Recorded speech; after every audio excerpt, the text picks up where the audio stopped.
রাইকে হত্যা করার চেষ্টা সেই হত্যাকারীদের অবধি পৌঁছানোর জন্য এবার অনির্বাণও সেই চক্রদলের সদস্য হতে ইচ্ছা প্রকাশ করলো। হ্যাঁ বন্ধুরা, ভিডিওতে লাইক দিয়ে দেখতে থাকুন। অনির্বাণ বলতে থাকে পুলিশকে যে না, এভাবে কোনো মতেই আমি এত সহজে হাল ছেড়ে দেবো না। যে বা যারা আমার রাইকে মেরে ফেলার চেষ্টা করেছে, তাকে হত্যা করার চেষ্টা করেছে, এমন কেউ তো অবশ্যই আছে যাদের কথাই কিনা এই গুন্ডারা এই কাজগুলো করতে বাধ্য হয়েছে। তাদের অবধি পৌঁছানোর জন্য আমাকে যতটা নোংরা পথ অবলম্বন করতে হবে সে ততটা নোংরা পথ অবলম্বন করতে রাজি আছে। কিন্তু তার সত্ত্বেও রাইকে এবার ন্যায় বিচার আমি অবশ্যই পাওয়াবো। আর আমি রাইয়ের প্রতি যে অন্যায় অবিচারগুলো করেছি সেই পাপের প্রায়শ্চিত্তও করতে চাই এর মাধ্যমে। অন্যদিকে অফিসাররা বলতে থাকে যে দেখুন, আপনি যে কথাটা বলছেন সেটা আমরা বুঝতে পারছি, কিন্তু এই মুহূর্তে দাঁড়িয়ে আমাদের কাছে কোনো তথ্য প্রমাণ নেই যার ফলে কিনা আমরা সেই হত্যাকারীদের অবধি পৌঁছতে পারবো। কারণ আপনি একটা জিনিস ভেবে দেখেছেন যে মিসেস রায় কিন্তু সম্পূর্ণরূপে তার স্মৃতি হারিয়ে ফেলেছে। এখন তার মুখ থেকে কোনো জবানবন্দি না শুনে আমরা কী করি বা এই কেসটাকে এগিয়ে নিয়ে যাবো, আপনি বলুন তো অনির্বাণ সেন। তখন অনির্বাণ বলতে থাকে যে আপনারা আপনাদের মতো করে চেষ্টা চালিয়ে যান, আমি আমার মতো করে এবার চেষ্টা করব, আমিও দেখি কি করে সেই হত্যাকারীরা আমার হাত থেকে পার পায়।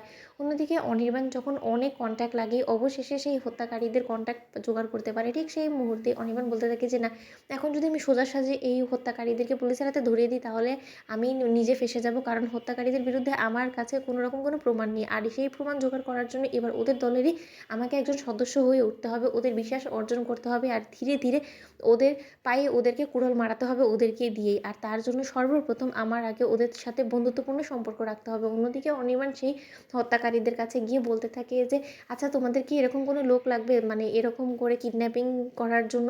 আমি কিন্তু তোমাদেরকে সর্বদা সব কিছুতেই সাহায্য করতে পারি, কারণ এরকম কিন্তু আমার অনেক বেশি এক্সপিরিয়েন্সড আছে, আমি এরকম কাজ অনেক আগেও করে এসেছি। তখন অনির্বাণের কাছে নীলু এবং কোয়েলের সেই ঠিক করা গুন্ডা বাবুল বলতে থাকে যে তোর কাছে এমন কি অভিজ্ঞতা আছে যেটা কিনা আমাদেরকে টেক্কা দিয়ে যেতে পারে বলতো?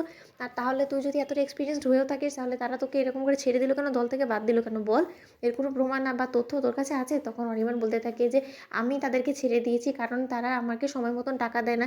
এরকম করে কি করে চলতে পারে বলুন তো? একজনকে কিডন্যাপ করে তুলে নিয়ে এলাম, তারপরে তাকে মেরে ফেলার অবধি আমাদেরকে অর্ডার দেওয়া হলো, কিন্তু তার সত্ত্বেও টাকাটা ক্লিয়ার করেনি। তাহলে এটা কী করে হয় বলুন তো? তার জন্য আমি টাকা না পেয়ে এক পর্যায়ে বিরক্ত হয়ে আমি সেখান থেকে চলে আসতে বাধ্য হয়েছি। অন্যদিকে বাবুল বলতে থাকে যে এরকমটা আমাদের সাথেও হয়েছে, মালটাকে এত কিছু করলাম, মালটার জন্য এতটা ঝামেলা আমাদেরকে পোহাতে হচ্ছে, কিন্তু তা সত্ত্বেও আমাদের পেমেন্ট এখনও পর্যন্ত আমরা কোনো মতে রিসিভ করতে পারলাম না। এখনও পর্যন্ত আমাদেরকে অ্যাডভান্স পেমেন্টই রাখা হয়েছে, কিন্তু মালটা তো নাকি শুনেছি যে বেঁচে গিয়েছে ভাগ্যক্রমে। এখন যদি মালটার কোনো মতে স্মৃতি ফিরে আসে তাহলে তার রক্ষে থাকবেন। অন্যদিকে অনির্বাণ বলতে থাকে যে তার মানে এরা যদি রাইয়ের হত্যাকারী হয়ে থাকে তার মানে এরা রাইয়ের কথাই বলছে। কিন্তু সেদিন রাতে রাইয়ের সাথে এরা ঠিক কী করেছিল সেটা আমাকে জানার জন্য ওদের সাথে যে করেই হোক না কেন দলে ভিড়তেই হবে, নয়তোবা আমি কোনো তথ্য প্রমাণে রাইকে ন্যায় বিচার পাওয়ানোর জন্য জোগাড় করতে পারবো না। তো বন্ধুরা, ভিডিওটি ভালো লেগে থাকলে লাইক এবং শেয়ার করে সাবস্ক্রাইব করতে ভুলো না।